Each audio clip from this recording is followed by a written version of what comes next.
Oh my gosh! Alden Richards at Catherine Bernardo kinasal na. Kumakalat ngayon ang isang nakakagulat na balita sa social media. Ikinasal na umano ang dalawang kilalang personalidad na sina Catherine Bernardo at Alden Richards.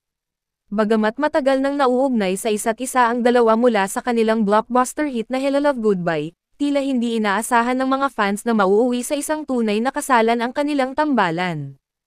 Ayon sa mga ulat na nag-viral, isang pribadong seremonya ang ginanap sa isang malaparaisong resort sa Batangas, kung saan dumalo lamang ang kanilang malalapit na kaibigan at pamilya.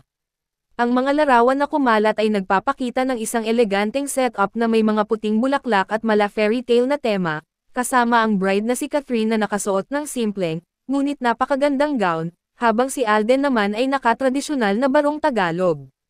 Maraming tagahanga ang naguguluhan at nagtatanong kung totoo ba ang balita, lalo na't walang anumang anunsyo mula sa kampo ng dalawa. Gayunpaman, ang kanilang kasamahan sa industriya ay nagbahagi ng ilang behind-the-scenes na video sa social media, na mas nagpaigting sa haka-haka tungkol sa kasal. Makikita sa mga video ang masayang salo-salo at mga palitan ng matatamis na salita ni Catherine at Alden.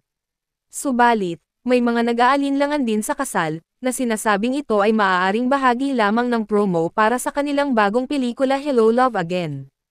Ayon sa ilang taga-subaybay, tila napapanahon ang pagpapakalat ng balitang ito lalo't malapit na ang premiere ng kanilang pelikula.